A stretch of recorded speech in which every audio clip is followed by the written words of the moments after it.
नमस्कार आदरणीय पवार साहेब, माननीय राऊत साहेब, ज्यांचं भाषण आपण आत्ताच ऐकलं असे या भागाचे लाडके लोकप्रतिनिधी संजय भाऊ जगताप, सचिन भाऊ आहीर, संभाजी झेंडे, अशोक बापू, अंकुश काकडे, लक्ष्मण माने, जगन्नाथ बापू शेवाळे, अमोलजी देवकाते, भारतीताई, राजवर्धिनीताई ज्या खाली आज इथे बसलेल्या आहेत, मार्तंड बोंडे, यशवंत काका जगताप, बाबूसाहेब माहूरकर, माणिक झेंडे, दिलीप दादा बारबाई, दत्ता आबा, सुदामप्पा, अभिजित जगताप, विजयराव कोलते, प्रदीप अण्णा पोमण, बंडू काका जगताप, सासवड, जेजुरी व पुरंदर ह्या भागातले सर्व उपस्थित बंधू आणि भगिनींनो, या कार्यक्रमाला दोन्ही उपस्थित आहेत असे वसंतराव चव्हाण, त्याबरोबर गौरीताई कुंजीर, सुनीताताई कोलते, दत्ता आबा, सतीश उरसूळ, चंद्रकांत मांगडे, अर्चनाताई, प्रवीण कामटे, भरत जांभार,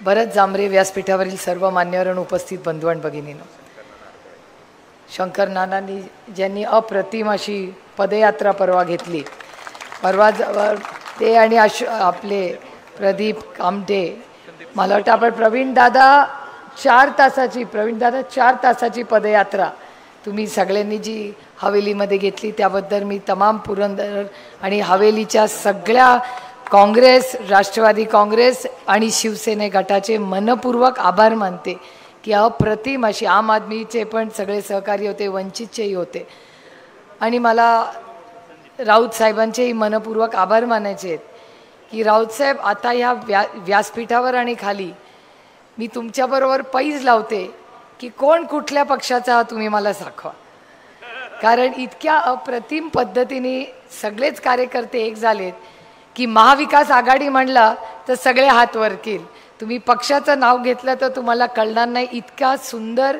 आणि चांगल्या पद्धतीने सगळ्या पक्षाचे कार्यकर्ते आणि सहकारी स्वतः ते उमेदवार असल्यासारखे प्रत्येकजण पळतंय, याबद्दल मी सगळ्या सहकाऱ्यांचे आणि पदाधिकाऱ्यांचे मनपूर्वक आभार मानते.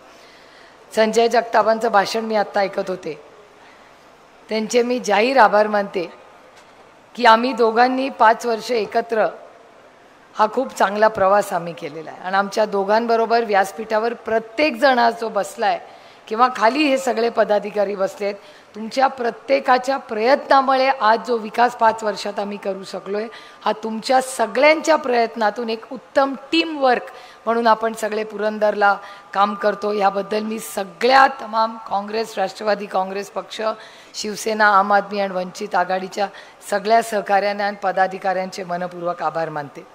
खरं तर 4थ्यांदा मी ह्या व्यासपीठावर या इलेक्शनमध्ये बोलते. 3 वेळा मोठ्या संख्येने आपण मतदान करून मला दिल्लीला पाठवलं, याबद्दल तुमच्या सगळ्यांचे मी सुरुवातीलाच मनपूर्वक आभार मानते आणि पुन्हा एकदा आपण मला संधी, माझं मेरिट, माझं काम, माझं पार्लमेंट परफॉर्मन्स हा बघून द्यावा ही विनम्र विनंती करायला मी उभी आहे इथे. संजय जगतापांच्या भाषणानंतर या भागातल्या विकासाचा सगळा लेखाजोखा त्यांनी पाठवला आहे आणि इथे जेव्हा मी बघत होते तेव्हा रोहन मगासपासून उभा आहे आणि पुरंदर म्हटलं की राऊत साहेब आपण आज आलेला आहात, पण तुमच्या गाडीमध्ये घरी नेण्यासाठी आम्ही पुरंदरची भाजी आणि पुरंदरचा अंजीर हा तुमच्यासाठी स्पेशली ठेवलेला आहे, कारण ह्या राज्यातला सगळ्यात गोड वाटाणा कुठे होत असेल तो आमच्या पुरंदरच्या मातीमध्ये होतो आणि पुरंदरमधले अंजीर हे फक्त पुणे आणि मुंबईला जात नाहीत, पण ते तुमच्या सगळ्यांच्या आदरणीय पवारसाहेबांच्या आशीर्वादाने आणि रोहन उरसुळाच्या प्रयत्नातून आज जर्मनीला जातात, याचा मला सार्थ अभिमान आहे. आणि ह्या सगळ्या कुटुंबाचे, मग कुंजीर कुटुंब असेल किंवा रोहनचे वडील आज व्यासपीठावर उरसूळ कुटुंब असेल, या सगळ्यांनी खूप मोठं योगदान या संपूर्ण भागामध्ये केलेलं आहे. त्याच्यामुळे शेती, व्यवसाय, आता नवीन आलेले मोठे रस्ते, पाण्याच्या योजना, हे सगळं करून या भागाचा सर्वांगीण विकास आम्ही करण्याचा सगळ्यांनी एकत्र मिळून प्रयत्न केला आहे. दिलीप दादा बारबाई व्यासपीठावर आहेत. दिलीप दादांच्या काळामध्ये ज्याचा उल्लेख संजय आपण केला, ती पाण्याची स्कीम दिलीप दादा नगराध्यक्ष असताना झालेली आहे आणि त्या काळामध्ये आदरणीय पवारसाहेब कैलासवासी RR आबा आणि दिलीपदादांनी ती स्कीम केली आणि त्यानंतर आपण आमदार झाल्यावर आपणही त्याचा सातत्याने फॉलोअप घेताय. पण त्याचबरोबर महाविकास आघाडी आणि मी माननीय उद्धवजी आणि बाळासाहेब थोरातांचे जाहीर आभार मानेन की 400 कोटी रुपयाचा निधी फक्त आपल्या जेजुरी देवस्थानासाठी देण्याचं काम कोणी केलं असेल तर तो उद्धवजींच्या सरकार म्हणजे महाविकास आघाडीने केलेलं आहे. त्यामुळे आपण विकास आपल्याला सगळ्या पुरंदरमध्ये वरती झालेला आहे. खालीही हवेलीमध्ये ज्या टॅक्सचा उल्लेख संजय जगतापांनी केला तर टॅक्सचाही फॉलोअप आम्ही सगळे करतोय आणि आमचा सगळ्यांचा प्रयत्न आहे की हा टॅक्स हा कमी झालाच पाहिजे. वेळ पडली आणि सरकार असंच जर दमदाटी करायला लागलं तर जा आम्ही टॅक्स भरतच नाही, तुमचा काय करायचं ते करूया, बघू काय करतात. पण एक सुविधा देत नाहीत. आम्ही आंदोलनं करून थकलो. आज इथे कचरा डेपोचा त्या प्रश्नासाठी तात्या बसलेलेच आहेत.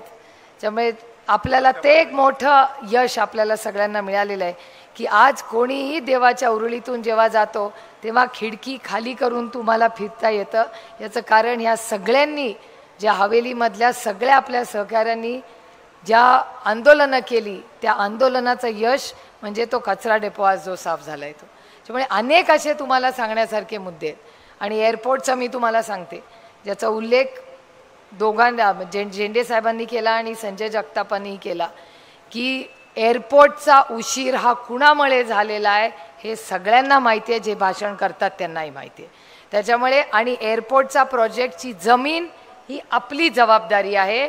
पण ती परवानगी देणारा कोण आहे तर तो दिल्लीत बसलेला आहे.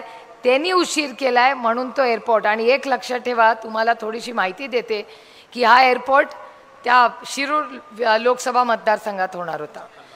चाकणला माननीय आढळराव पाटील तिथले खासदार होते. 10 वर्ष तो तिथे झाला नाही म्हणून मी तो इथे आणला. त्यांनी प्रयत्न केले पण करू शकले नाही. आणि 5 वर्षात एक नाही 50 वेळा तरी मी आणि संजय जगतापांनी त्यासाठी मीटिंग्स घेतल्या आहेत. दिल्लीत मीटिंग घेतल्या आहेत. आम्ही त्यांना जमीन ही दिलेली आहे. कलेक्टरनी येऊन मोजमापणी केलेली आहे. पण आम्ही एवढंच सांगितलं की आम्हाला एअरपोर्ट झाला तो पुरंदर तालुक्यातच होणार आहे. फक्त लोकेशनमुळे आणि सरकारच्या मध्ये गडबड असल्यामुळे आमचा काही संबंध नाही. आणि आम्ही काही तिथे जमीन घेतलेली नाही हा. त्याच्यामुळे कुणाचेही गैरसमज नसावे. ज्याची जमीन आहे त्यांनी बघून घ्यावं. 7/12चा उतारा कुणाच्या नावावर आहे सगळ्यांना माहिती आहे. त्याच्यामुळे हा टेक्निकल कारणामुळे जो उशीर झालाय तो झालाय. पण हा एअरपोर्ट इथेच होणार आहे याबद्दल तुम्ही काही चिंता करू नका. कारण का आज विकासाबद्दल उलटसुलट बरेच लोक बोलतात. मला एका गोष्टीचं कौतुक वाटतं की 18 वर्ष आम्ही सगळ्यांनी एकाच संघटनेत आम्ही काम केलं. पण आज 17.5 वर्ष एकत्र गुणागोविंदाने आम्ही काम केलं. 6 महिने पूर्वीच घटस्फोट झालाय. पण काय सगळ्यांना झालंय कळत नाही का. भाषण कोण लिहितंय हेच मला कळत नाही. कारण का 6 महिन्यात माझ्यात इतके गुण झालेत जे मी कधीच ऐकले नव्हते इतके वर्ष. त्याच्यामुळे ठीक आहे, आता इलेक्शन आहे, त्यांनाही बोलायचा अधिकार आहे आणि त्याच्यामुळे वैयक्तिक टीका वगैरे या गोष्टी होत आहेत. पण त्याच्यावर फार आपण लक्ष न देता आपल्या भागांचा सर्वांगीण विकास. मी मतं कशासाठी मागते? मी नेहमी मेरिटवर मतं मागते. माझा प्रयत्न असा आहे की बारामती लोकसभा मतदारसंघाची आन बान आणि शान. कारण पहिल्यांदा मी जेव्हा निवडून गेले तेव्हा मला त्याचं दडपण आलं होतं.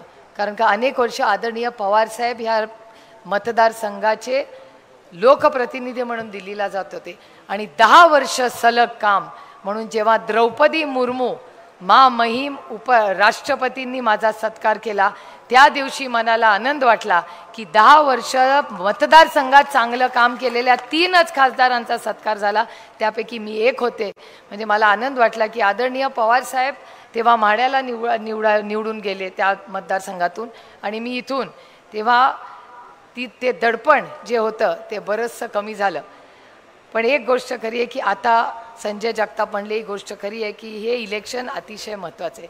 आमची प्रतिष्ठा एवढी हलकी नाही हो की कोणी एकामेकासाठी ती इलेक्शनमध्ये घालवावी. त्याच्यामुळे प्रतिष्ठा शब्द थोड्याला बाजूला ठेवूया. कारण का मी राजकारणात कशाला आले तर मी राजकारणात तुमच्या आयुष्यात एक चांगला बदल घडवण्यासाठी आले. याच्यासाठी मी राजकारणात आले. आणि आज काय बघताय तुम्ही परिस्थिती? मला पत्रकार रोज विचारतात मी त्यांच्या कुठल्याच प्रश्नाला उत्तर देत नाही. मी असं एवढंच उत्तर देते, रामकृष्ण हरी वाजवा तुतारी. कारण आपण राजकारणात येत असताना कशाला प्राधान्य द्यायचं? माझ्यासाठी देश पहिला, मग राज्य, मग पक्ष आणि त्याच्यानंतर कुटुंब. उंबरठाच्या आत कुटुंब आणि उंबरठा ओलांडून बाहेर आल्यावर देश पहिला असतो. त्याच्यामुळे देशाची सेवेसाठी आज आपण सगळे एकत्र आलेलो आहोत. आणि मतं जी मागतोय ही आपल्याला कांद्याला भाव मिळत नाही म्हणून आम्ही त्यांच्याशी लढतोय, दुधाला भाव मिळत नाही म्हणून आम्ही त्यांच्याशी लढतोय, सोयाबीनला, कपासाला कशाला भाव आहे मला सांगा?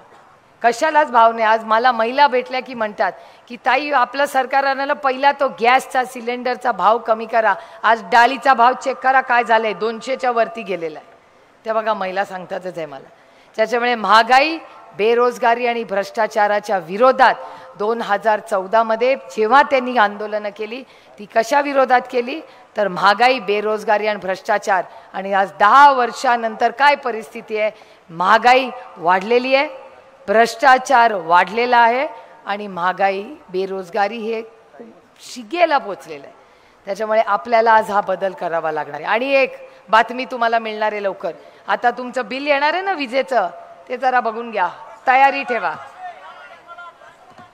1800 रुपये आलं ना, 550चं 1800. आणि वीज येते का? पावसात गायबच आहे. आणि शेतीला रात्रीचीच येते. त्याच्यामुळे 550 रुपयाचं बिल आज 1800 रुपयाला आलंय. आता तुम्हाला निर्णय घ्यायचा आहे की कुठलं बटन दाबायचं. शारदाबाई पवारांची नात आहे मी. माझ्या आजीनी कुठलीही परिस्थिती आली तरी मला रडायला नाही शिकवलंय, मला लढायला शिकवलेलं आहे. मला गंमत वाटते की मगाशी एक पत्रकारांनी मला कोणीतरी ग्रस्त वेळ आले, ते मला विचारते एवढा तुमच्या आयुष्यात संघर्ष तुमच्या चेहऱ्यावर का दिसत नाही?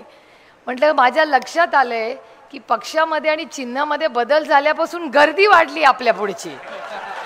मागच्या वर्षी सभेला जेव्हा आले होते तेव्हा डी भरला नव्हता, सगळे असे लांब लांब बसले होते. खरं आहे की नाही? यावेळी डी झोन भरून बाहेर, आणखीन बाहेर लोक आहेत. ही ताकद आहे. त्याच्यामुळे मी खरं तो शब्द वापरत नाही, पण मला आज मोह आवरत नाही आहे. तो रोहित नेहमी म्हणतो ते मलिदा गँग, मलिदा गँग.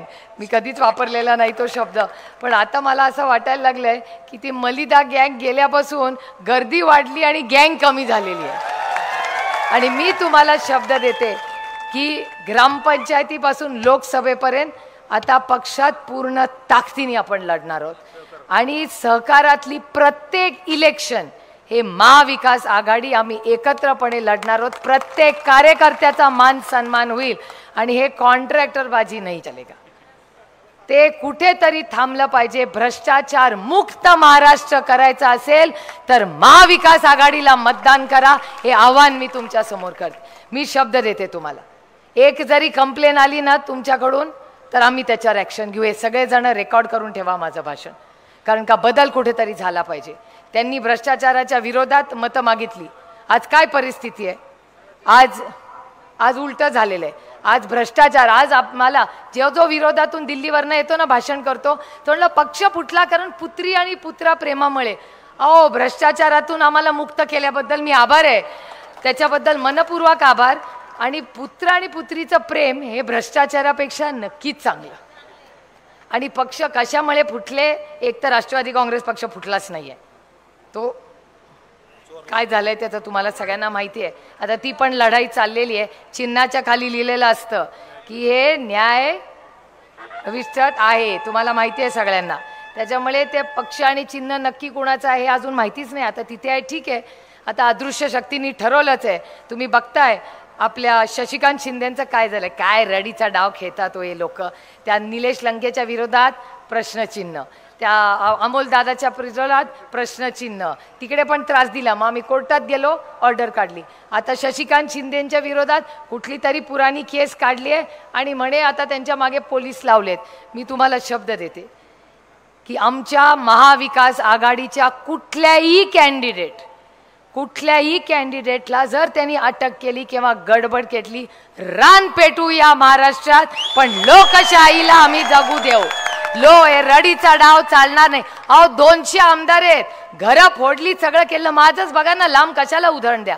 एवढा काश्मीर टू कन्याकुमारी त्यांचा पक्ष, एवढी मोठी त्यांची ताकद, त्यांना एक कॅन्डिडेट माझ्या विरोधात, एक कॅन्डिडेट मिळू नये त्यांच्याकडे, एक. एवढं करून आमच्या घरात फोडलं, आमच्या घरातलाच कॅन्डिडेट माझ्या उभा केला. अहो एवढं होतं तर हिम्मत करायची तर तुम्ही स्वतः लढायचं. आमच्या घरातल्या महिलांना कशाला काढताय? हे चुकीचं आहे. मी नसते लढले कधी. असा आमच्या महिलांचा कधी वापर नाही करायचा. तुम्हाला आम्हाला तिकीट द्यायचं आहे तर आम्हाला सन्मानाने तिकीट द्या, जसं शरद पवारांनी 50% आरक्षण या देशातल्या महिलांना दिलं. मग सगळ्यांनाच द्या. 50% आरक्षणाचं बिल मोदी साहेबांनी आणलं. मी स्वतः त्याच्या बाजूनी भाषण केलं, चेक लिहिला, सही केली, आमचं नाव घातलं, पण तारीखच नाही लिहिली त्याच्यावर. मग का नाही आरक्षण देते?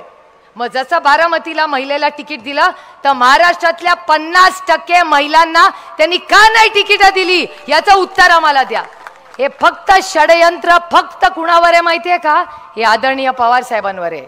त्यांना बघवत नाहीये की हे 80 वर्षाचा हा नेता, त्यांना आवडत नाही वय काढलेला. आता माझी घरी जाऊन लेफ्ट राईट आहे, पण त्यांना हा नेता दिल्लीला जड जातोय, उद्धव ठाकरे लढतायत, हे त्यांना सहनच होत नाही. आणि त्याच्यामुळे चंद्रकांत दादा शेवटी बिचारे चांगले आहेत, पोटातलं ओठात आलंच. खरं चंद्रकांत दादांचा आभार मानले पाहिजे आपण सगळ्यांनी. एक तरी माणूस खरं बोलतो त्या बाजूनी. काय म्हणले चंद्रकांत दादा? बारामतीला येऊन म्हणाले, आम्हाला शरद पवारांना संपवायचंय. हे मी नाही म्हणले, चंद्रकांत दादा म्हणले. आता मला एवढंच सांगायचंय की ही लोकशाही पद्धतीचं आपल्याला सरकार आहे, ही संपवायची.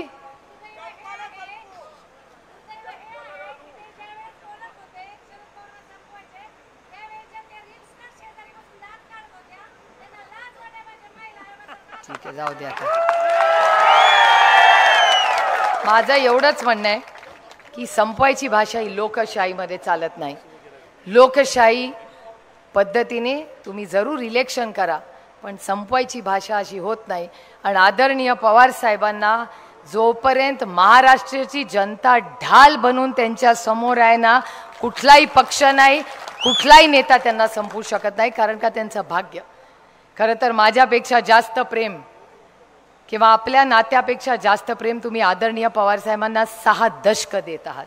पुरंदर, इंदापूर, बारामती हा संपूर्ण भाग, हा सगळ्या जिल्ह्यांनी नेहमीच या राज्यांनी आदरणीय पवार साहेबांनी जे साथ दिली त्याबद्दल मी तुमच्या सगळ्यांचे खरं तर मनापासून आभार मानते. आणि हे ऋणानुबंध हे आयुष्यभर हे प्रेमाचे आणि विश्वासाचे राहो, हा प्रयत्न आमच्या सगळ्यांकडून होते. आज विकासाच्या बाबतीत मी आणि संजय जगताप एकत्र काम करतोय. आमचे शिवसेनेचे सगळे लोक आम्हाला पूर्ण ताकदीने मदत करतायत. त्यामुळे आम्ही सगळे महाविकास आघाडीच्याही काळामध्ये खूप निधी आपल्याला येण्यात आपल्याला यश आलं. त्यामुळे तुमचं साथ प्रेम हे असंच आमच्याबरोबर राहावं. मला लवकर भाषण संपवायला लागतंय, कारण राऊत साहेबांना बोलायचं आहे, पवार साहेबांना बोलायचं आहे, आणि दोघांना आणखीन मोठ्या आमदारांनी मग 3 नंबरचं बटन सांगितलं होतं. हो, 3 मतपेट्या, 3 सांगते पहिल्या मशीनचं. हां, तर त्यांचं म्हणणं आहे 3 पॅनल असतील, 3 पॅनल, त्याच्यामधलं पहिलं पॅनलमधले 3 नंबरचं नाव आपलं आहे. त्याच्यामुळे सुप्रिया 3, शरद 3, संजय 3, विजय 3. झालं ना? शरद सांगितलं ना? अजून कोणाचं राहिलंय का? पवार पण 3, उद्धवजी 3, राहुल 3, प्रियांका 3, महाविकास आघाडी 3, तुतारी 3, आदित्य 3, मशाल 3, इंडिया 3, काँग्रेस 3. आता बस कळलं ना बाबा सगळ्यांना? मला माहिती आहे की ह्या राज्यामध्ये सगळ्यात जास्त शिक्षक पुरंदर तालुक्यातले आहेत, त्याच्यामुळे कदाचित जास्त एफिशियंटली हे झालेलं आहे. पण आपण सगळ्यांनी पहिलं दुसरं तिसरं मशीन. अहो लोक फार हुशार असतात. ग्रामपंचायतीला कसं कॉम्बिनेशननी भारी मतदान करता तुम्ही. त्याच्यामुळे क्रॉस वोटिंग हे ते एकदम भारी करतात. त्यामुळे आपलं 3 नंबरला नाव आहे. तुतारी वाजवणारा माणूस आपलं चिन्ह आहे. आता मला आधी आता ते तुम्ही सगळं बोला. आता ते तुम्ही सकाळून बघा दाखवा, मी नाही म्हणत.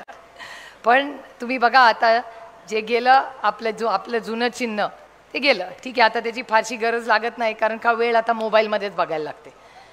त्याच्यामुळे ते कदाचित माझ्या पांडुरंगाची इच्छा असेल की त्याचं काही महत्त्वाचं नाही, ते बाजूला ठेव सुप्रिया. आणि बघा माझ्या पदरात काय पडलं तर तुतारी वाजवणारा माणूस हे शुभ चिन्ह आहे. जेव्हा लग्न कार्य होतं तेव्हा तुतारीवाला माणूसच असतो. जेव्हा आपण नवीन मंदिराची प्राण प्रतिष्ठा करतो तेव्हा आपण तुतारीवाला माणूसच असतो.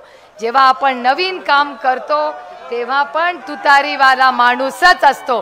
आणि जेव्हा छत्रपती शिवाजी महाराजांनी युद्ध पुकारलं तेव्हा ही तुतारीच वाजली होती. त्याच्यामुळे आपल्याला आज ही तुतारी दिल्लीच्या तख्तासमोर बेरोजगारी, महागाई आणि भ्रष्टाचाराच्या विरोधात पूर्ण ताकदीने वाजवायची आहे. रामकृष्ण हरी, रामकृष्ण हरी.